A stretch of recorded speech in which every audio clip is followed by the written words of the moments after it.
जो सबसे पहले खोज की है वो कौन से बर्गर ने? स्ट्रॉसबर्ग ने। और नाम दिया कि बधाई हो, गुणसूत्र हुआ, वो कहने वाले कौन से डेयर है? वॉल्डेयर। याद रख लोगे? कोई दिक्कत है यहां तक तो बताओ। कोशिका की खोज हो गई, गुणसूत्र के बारे में हमने पढ़ लिया, केंद्रक पढ़ लिया, जीन,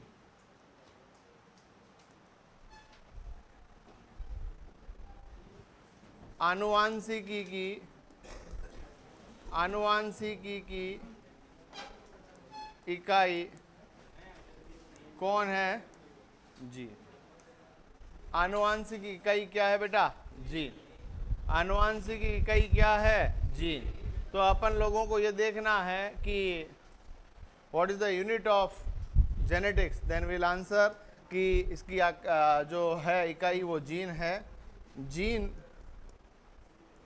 का नामकरण जॉनसन, कौन सा सन है? जॉनसन। जीन को ग्रेगर जॉन मेंडल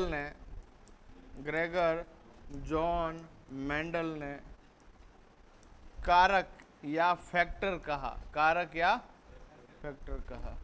आज हमारे अंदर प्रत्येक कोशिका के अंदर क्या है? जीन। और जीन सबके क्या होते हैं? अलग अलग होते हैं। तो ये थोड़ा सा ध्यान रख लेना। और इसका नाम देने वाले अंकल का नाम क्या है?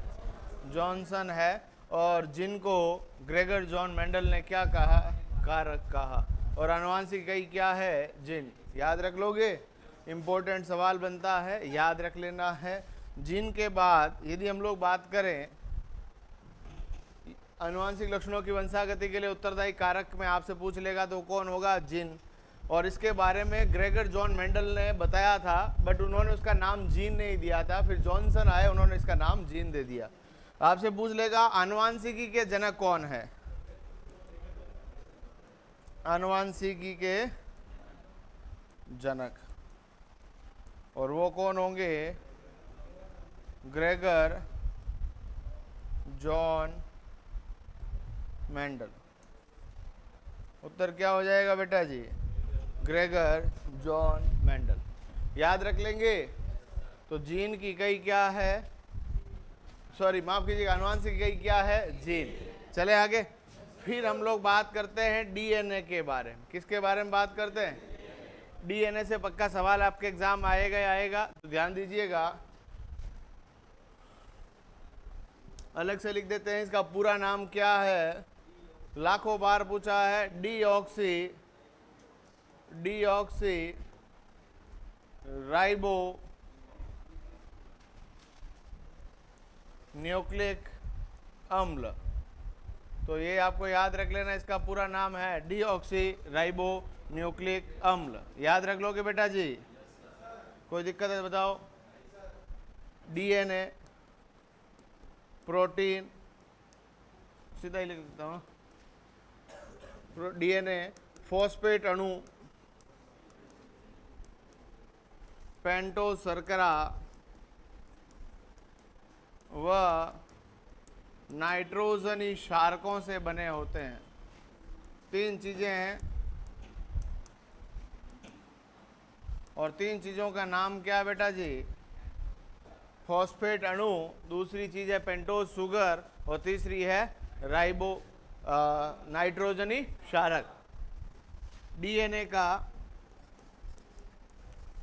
का द्विकुंडलित नमूना वॉटसन व क्रिक ने दिया। सवाल आ सकता है कि double helix model of the DNA is given by whom? तो आपका आंसर हो जाएगा डीएनए का डबल हेलिक्स मॉडल दिया है वॉटसन और क्रिक ने। बना हुआ किससे है? पेंटोज शर्करा, नाइट्रोजनियस बेस, और तीसरी चीज कौन सी है? फॉस्फेट अणु। याद रख लोगे? खोज करने वाले कौन है? तो यहाँ पर आपके पास नाम आएगा वॉटसन और क्रिक। यहाँ पर ध्यान दीजिएगा, डीएनए द्विकुंडलित संरचना है। कैसी संरचना है बेटा जी? द्विकुंडलित संरचना है। डीएनए में हिस्टोन प्रोटीन पाया जाता है। कौन सा प्रोटीन है?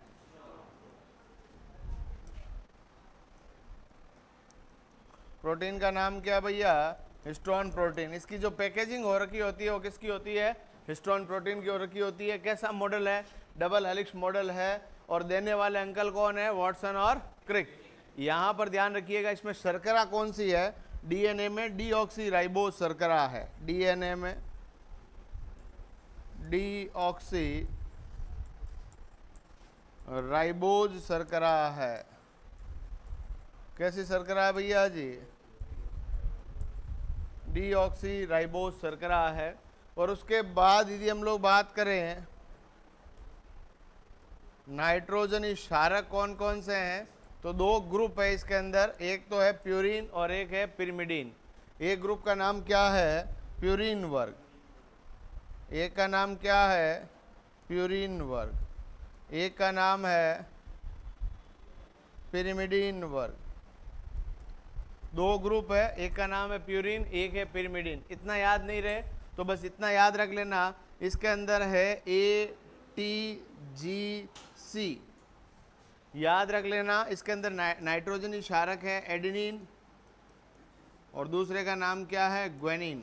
क्या नाम है भैया जी? Adenine guanine. और इसका नाइट्रोजनी क्षारक है थाइमिन और दूसरा नाम क्या है? साइटो। तो ये आपको याद रख लेना है। तो यहाँ पर A double bond T, G triple bond क्या होगा? C। ये भी याद रख लोगे ना, A डबल बॉन्ड क्या होगा? T, G ट्रिपल बॉन्ड क्या होगा? डीएनए में हाइड्रोजन बंध पाए जाते हैं। ये भी याद रख लेंगे, कौन से बंध पाए जाते हैं? हाइड्रोजन बंध पाए जाते हैं। तो ये भी आपको याद रख लेना है कि डीएनए के अंदर कैसे बॉन्ड है बेटा जी? हाइड्रोजन बॉन्ड है। और इसका पूरा नाम डीऑक्सी राइबो न्यूक्लिक एसिड है। बहनों, कौन सा एसिड है? Deoxy ribo nucleic acid. याद रख लोगे सेटों? अरे सेटों याद रख लोगे? अब देखिएगा, डीएनए, प्रत्येक व्यक्ति का डीएनए अलग अलग है। हमारे डीएनए का 99% भाग सेम है, बट 1% भाग सबका क्या है? अलग अलग। जिस तरह से हम दो लोगों के फिंगरप्रिंट मैच नहीं करते, उसी प्रकार से दो लोगों के डीएनए मैच नहीं करते हैं। और डीएनए के द्वारा ही किसी भी व्यक्ति के माता पिता की जानकारी प्राप्त की जा सकती है। कि कोई व्यक्ति कह दे कि मैं इसका फादर हूँ, वो उसके डीएनए से पता किया जा सकता है। या अपराध अनुसंधान में भी डीएनए फिंगरप्रिंटिंग तकनीक का प्रयोग करते हैं। आप लोगों ने, है ना, दया कुछ तो गड़बड़ है, एसीपी प्रद्युमन देखा होगा। और एसीपी प्रद्युमन ऐसा देखता है कि कहीं पे भी कोई चश्मदीद गवाह नहीं है, तो वहाँ पर एफएसएल टीम को फ़ोन करता है, फॉरेंसिक टीम आती है और सैंपल लेती है। फिर उसकी डीएनए फिंगरप्रिंटिंग के माध्यम से पता करती है कि कौन था। मान लीजिए कोई व्यक्ति किसी को मारने आ रहा है, तो वो सामने वाला क्या कहेगा? ये रहा गला, ले दबा, यूँ करेगा? दो तीन मुक्के हो सकता लगाएगा, हाथ से खींचेगा, चमड़ी वमड़ी अंगुली में आई जाएगी, बाल टूट जाएंगे, कुछ न कुछ तो होगा। और मान लीजिए कोई ऐसा सैंपल वहाँ पर मिला बालों में, हमारे नाखूनों के अंदर, त्वचा के अंदर, मनुष्य के वीर्य के अंदर क्या पाए जाते हैं? डीएनए। और उस डीएनए के माध्यम से मान लीजिए कोई ऐसा सैंपल मिला और किसी के ऊपर शक था और उससे डीएनए मैच हो गया, तो उसको जेल की सलाखों के पीछे जाना पड़ेगा नहीं पड़ेगा? तो अपराध अनुसंधान में मातृत्व और पितृत्व के निर्धारण में किसी भी व्यक्ति के मम्मा और पप्पा कौन है, वो डीएनए के माध्यम से पता कर सकते हैं। मान लीजिए कोई व्यक्ति कह देता है कि उसके पप्पा वो है, वो बोल दे नहीं है, कोर्ट में चला गया केस, तो डॉक्टर वहाँ पर क्या करेंगे? वहाँ पर मान लीजिए कोर्ट ने आदेश दिया कि भाई डीएनए फिंगरप्रिंटिंग कराओ, तो डीएनए फिंगरप्रिंटिंग के माध्यम से पता किया जा सकता है कि उस व्यक्ति के सही में उसके पापा है कौन। तो centre for DNA fingerprinting and diagnostic centre है हैदराबाद में। डीएनए फिंगरप्रिंटिंग के जनक है एलेक्स जेफरी और भारत के अंदर है डॉक्टर लालजी सिंह। सिंह साहब है, कौन सा सिंह साहब है?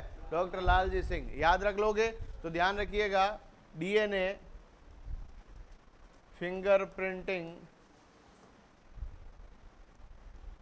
के जनक एलेक्स जेफरी। कौन से जेफरी है?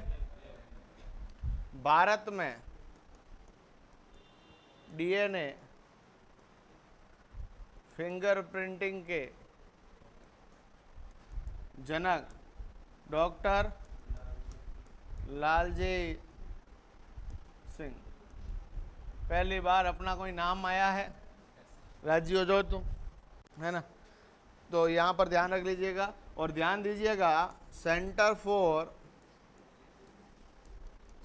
For DNA fingerprinting and diagnostic Hyderabad में स्थित है। कौन से बाद में? याद रख लोगे क्या नहीं रख पाओगे? तो ये भी इंपॉर्टेंट है। चिंटिया पिंटिया देख लेना बोर्ड पे। डीएनए फिंगरप्रिंटिंग के जनक कौन है? भारत में कौन है बेटा जी? कौन से सिंह है? और centre for DNA fingerprinting and diagnostic कहाँ पर है? कौन से बाद? हैदराबाद। तेलंगाना और आंध्र प्रदेश की संयुक्त राजधानी वर्तमान में, और आंध्र प्रदेश की राजधानी कौन सी होने वाली है? कौन सी होती? चले आगे। ये तो हुई अपने किसके बारे में बातें? DNA finger. सवाल आ सकता है, डीएनए फिंगरप्रिंटिंग का उपयोग किया जाता है अपराध अनुसंधान में, और दूसरा कहाँ करेंगे? किसी भी व्यक्ति के मम्मा और पापा का पता करने के लिए। लिखा हूं, कैसे याद रख लोगे ये तो? डीएनए के बाद आता है आपका कौन सा? एनए। इसका पूरा नाम है राइबो न्यूक्लिक। डीएनए जो है वो डबल हेलिक्स था, द्विकुंडलित था, ये एकल कुंडलित होता है। यह एकल कुंडलित संरचना है। कैसी संरचना है? एकल कुंडलित संरचना है। ये सजीवों की कोशिका में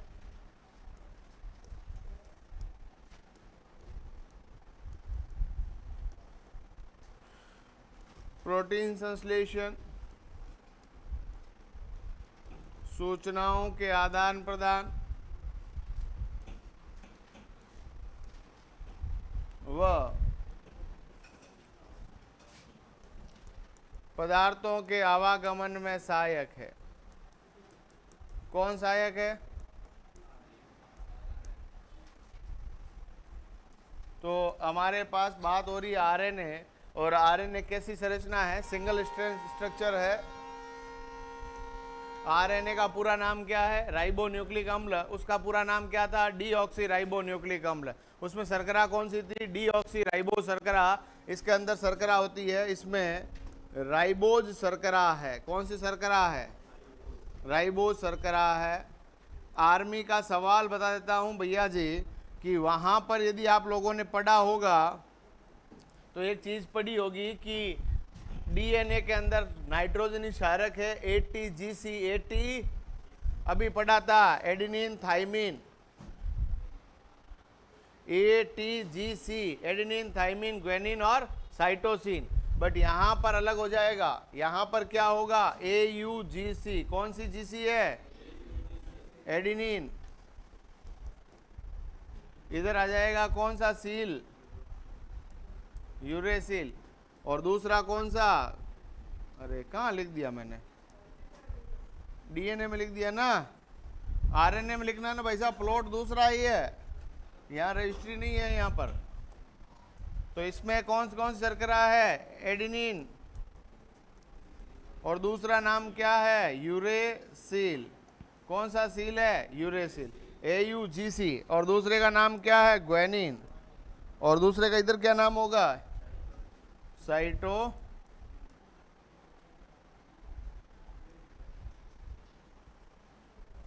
एडेनिन, यूरेसिल, ग्वेनिन, और दूसरे का नाम क्या है? साइटोसिन। तो आरएनए कैसी संरचना है? एकल कुंडलित संरचना है। और आरएनए जो है वो पदार्थों के आवागमन में सहायक है। और शर्करा कौन सी है? राइबोज। उसके अंदर कौन सी शर्करा थी? Deoxy ribose. याद रख लोगे? कोई दिक्कत है तो बताओ। आरएनए 3 प्रकार के होते हैं। आरएनए 3 प्रकार के होते हैं, और मैं बता देता हूं कौन कौन से। पहला होता है rRNA। कौन सा आरएनए है? दूसरा होता है mRNA, और फिर तीसरे का नाम बात की जाए तो कौन सा होगा? tRNA। ये नाइट्रोजनियस बेस होते हैं, नाइट्रोजनी क्षारक होते हैं। आपको तो इतना याद रख लेना कि उधर होते हैं ATGC, यहाँ होते हैं AUGC। सवाल किस प्रकार से आएगा कि सवाल आएगा कि वहाँ पर नाइट्रोजन क्षारक कौन सा है, यहाँ पर कौन सा। इस तरह का सवाल एग्जाम में आएगा ही आएगा। याद रख लोगे? कोई दिक्कत है बताओ? चलें आगे। तो इसका नाम है राइबोसोमल RNA। कौन सा RNA है? इसका नाम है मैसेंजर RNA और इसका नाम है ट्रांसफर RNA। कौन सा RNA भैया? Transfer RNA। तो RNA कितने प्रकार के हो गए? 3 प्रकार के, rRNA, mRNA और तीसरे का नाम क्या है? tRNA। और शर्करा कौन सी है? राइबोज। उसके अंदर कौन सी है? Deoxy ribose. याद रख लोगे? तो DNA RNA हो गया। फिर अपने पास आता है सेंट्रल डोग्मा सिद्धांत। तुम तो इतना याद रख लेना का प्रतिपादन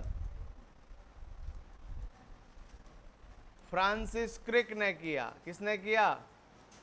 फ्रांसिस क्रिक ने किया। अब मुझे यह बताओ, क्या आप सभी प्रोकैरियोटिक कोशिका रखते हो कि यूकैरियोटिक कोशिका रखते हो? आप पढ़ते नहीं हो, ईमानदारी से बोल रहा हूँ, शर्म। यूकैरियोटिक कोशिका आपके शरीर में कैसी कोशिका है? यूकैरियोटिक। और यूकैरियोटिक कोशिकाओं में कोशिका विभाजन कितने प्रकार का है? 2 प्रकार का। तो देखिएगा ध्यान से, बोर्ड के ऊपर सवाल आता है किसका? कोशिका विभाजन। ध्यान दीजिएगा मेरे बच्चों, कोशिका विभाजन क्या है? कोशिका विभाजन क्या है? तो यूकैरियोटिक कोशिकाओं में, यूकैरियोटिक कोशिकाओं में कोशिका विभाजन 2 प्रकार का होता है। कितने प्रकार का होता है भैया जी? कौन कौन सा? यूकैरियोटिक कोशिकाओं में कोशिका विभाजन कितने प्रकार का भैया जी? 2 प्रकार का। ध्यान दीजिएगा, एक है समसूत्री कोशिका विभाजन। कौन सा विभाजन है? समसूत्री कोशिका विभाजन। और दूसरा है अर्धसूत्री कोशिका विभाजन। तो कोशिका विभाजन कितने प्रकार का हो गया बेटा जी? 2 प्रकार का, समसूत्री और दूसरे का नाम कौन सी सूत्री है? अर्धसूत्री विभाजन।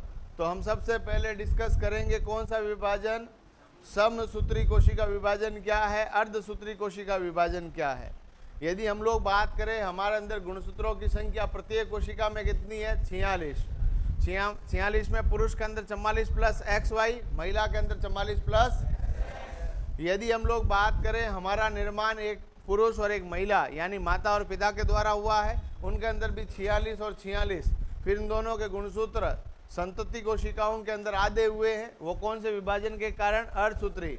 परंतु दिल की चोट को छोड़कर कहीं पे भी चोट लगेगा तो घाव भरेंगे, और घावों को भरने में कौन सा विभाजन सहायक है? समसूत्री। तो ध्यान दीजिएगा, यहाँ पर समसूत्री कोशिका विभाजन क्या है? समसूत्री कोशिका, देखिएगा मेरे बच्चों, यहाँ पर जो सवाल आता है समसूत्री कोशिका विभाजन के बारे में, इस कोशिका विभाजन में, इस कोशिका विभाजन में एक जनक कोशिका से 2 नई संतति कोशिकाओं का निर्माण होता है। संतति कोशिकाओं का क्या होगा? निर्माण होता है, जिसमें गुणसूत्रों की संख्या समान रहती है। गुणसूत्र क्या रहेंगे? समान रहेंगे। यानी जनक व संतति के अंदर नंबर ऑफ क्रोमोसोम क्या रहेंगे? बराबर रहेंगे। देखिएगा, समसूत्री नाम से ही पता चल रहा है कि इसके अंदर समान रहेंगे। याद रख लोगे। और ध्यान दीजिएगा, समसूत्री कोशिका विभाजन का योगदान क्या? सवाल आपका यही है आर्मी के अंदर। कोई नहीं पूछे कितने चरणों में होता है, 5 चरणों में होता है, मेटाफेज क्या है, एनाफेज क्या है, टीलोफेज क्या है, तुम्हारे कोई काम का मामला। बस ये याद रख लेना कि समसूत्री विभाजन से आपका क्या फायदा हो रहा है। समसूत्री विभाजन के कारण ही किसी भी सजीव का कायिक परिवर्धन होता है, कायिक विकास होता है। तो हमारे अंदर जब सबसे पहले एक कोशिका बनी, 1 से 2, 2 से 4, 8, 16, 32, 64, इस तरह से कोशिका विभाजन आगे से आगे बढ़ा। उस कोशिका विभाजन के लिए कौन सा विभाजन सहायक था? समसूत्री। समान प्रकार की नई कोशिका बनी। मान लीजिए मेरे यहाँ पर चोट लगेगी तो यहाँ से हाथ निकल आएगा क्या? यहाँ पर वापस ऐसी चमड़ी आएगी ना। तो समान प्रकार की नई कोशिकाओं का निर्माण कौन से विभाजन से होता है? समसूत्री कोशिका विभाजन से विकास होता है। इसी विभाजन द्वारा घावों का पुनरुद्भवन, कौन सा पुनरुद्भवन? घावों का पुनरुद्भवन होता है। घाव पुनः किसके द्वारा ठीक होते हैं भैया जी? समसूत्री कोशिका विभाजन से। और समसूत्री विभाजन से ही किसी सजीव का क्या होगा? कायिक विकास होता। समसूत्री कोशिका विभाजन से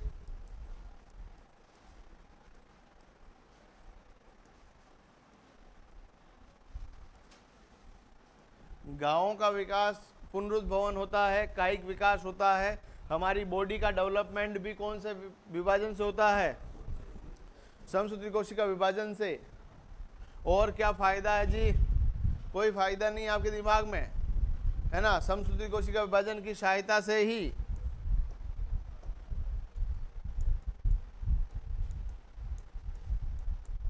क्लोनिंग की जाती है। क्या की जाती है? क्लोनिंग। और क्लोनिंग के जनक कौन है? लो, ये भी नहीं पता। क्लोनिंग के जनक इवॉन विल्मट। कौन विल्मट है? इवॉन विल्मट या इवॉन विल्मुट। इन्होंने सबसे पहले डॉली भेड़ का क्लोन बनाया। कौन सी भेड़ है? तो भेड़ का नाम भी बताना। तो डॉली है ना, एक भेड़ है। डॉली कोई महिला का नाम नहीं है। डॉली क्या है? भेड़ है। और इसका क्लोन बनाने वाले काकू का नाम क्या है? इवॉन विल्मट। और इसी विभाजन के कारण आपके अंदर कायिक विकास हो रहा है, बॉडी का डेवलपमेंट हो रहा है, घावों का भरना हो रहा है। हमारे शरीर में नई कोशिकाओं का निर्माण भी कौन से विभाजन के कारण हो रहा है? समसूत्री कोशिका विभाजन, जिसमें गुणसूत्रों की संख्या क्या रहेगी? फिर अगला कौन सा विभाजन आएगा? अर्धसूत्री कोशिका विभाजन। कौन सा विभाजन आ जाएगा? नाम से ही पता चल रहा है। तो गुणसूत्र क्या हो जाएंगे भैया जी? आधे हो जाएंगे। यानी पुरुष के शुक्राणु और महिला के अंडाणु से किसी भी सजीव का निर्माण होता है। देखिएगा ध्यान से, पुरुष के शुक्राणु और महिला का क्या होगा भैया? अंडाणु। इसी के द्वारा एक बच्चा जन्मेगा। तो देखिएगा, यदि हम लोग बात करें पुरुष के अंदर नंबर ऑफ क्रोमोसोम क्या होंगे? 44 प्लस XY। महिला के अंदर बात की जाए 44 प्लस, यहां से गुणसूत्र क्या हो जाएंगे भैया? आधे आधे। दोनों तरफ से गुणसूत्र क्या हो जाएंगे? आधे आधे। तो यहां से आधा किया तो 22 प्लस X, या क्या बन सकता है? 22 प्लस, अरे बोलो बोलो, मुंह तो खोलो। इधर से आधा किया तो क्या बनेगा? दूसरा भी यही कॉम्बिनेशन है। नंबर ऑफ क्रोमोसोम क्या हो गए? आधे। और कौन सा विभाजन हुआ?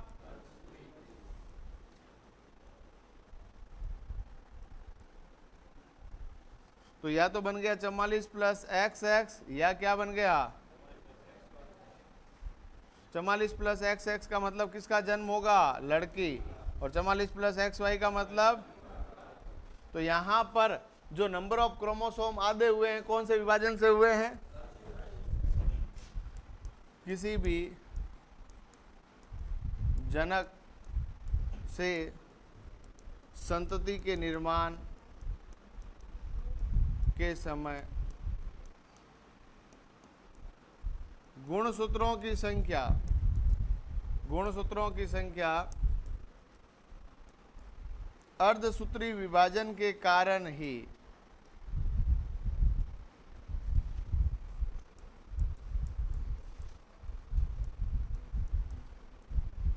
देखिएगा नंबर ऑफ क्रोमोसोम क्या हो जाएंगे, आधे, और आधा होना जरूरी भी है, नहीं तो इधर से 46 और इधर से 46 क्या हो जाते हैं, 92।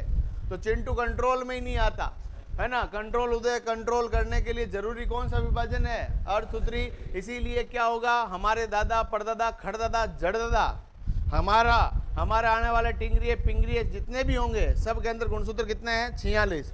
यदि अर्धसूत्री विभाजन नहीं होता 46 और 46 हो जाते 92। हो सकता है टाबर इतना तेजस्वी हो, अपने माँ बाप को कुछ गिने ही नहीं, इतना होशियार हो जाए, इतना बड़ा हो कि माँ के गर्भाशय के अंदर ही उसकी मृत्यु हो जाए, माँ की भी मृत्यु हो जाए, और अपने माता पिता कुछ गिने ही नहीं, इतना होशियार भी हो जाए। तो प्रकृति ने बोला ऐसा नहीं होना चाहिए, कंट्रोल उदय कंट्रोल। गुणसूत्र 46 46 46 46। आगे से आगे पीढ़ी दर पीढ़ी नंबर ऑफ क्रोमोसोम हमेशा बराबर रहेंगे। कौन से विभाजन के कारण, अर्धसूत्री विभाजन के कारण। अर्धसूत्री विभाजन के बाद हमारे शरीर के अंदर कौन सा विभाजन होगा फिर, समसूत्री। यदि यहाँ घाव लग गए, राणा सांगा को कितने घाव लगे, 80, और घावों को भरने के लिए कौन सा विभाजन जरूरी है, समसूत्री। नई कोशिकाओं के निर्माण में कौन सहायक है, समसूत्री, है ना। क्लोनिंग करनी है तो कौन सा विभाजन करना है, समसूत्री। पर गुणसूत्रों की संख्या जनक से संतति के अंदर आधी हो रही है, वो किसके कारण, याद रह जाएगा, बधाई हो कोशिका हुई पूरी। अब अपना नया चैप्टर शुरू करें उससे पहले एक बार लिख लीजिए। हाँ जी।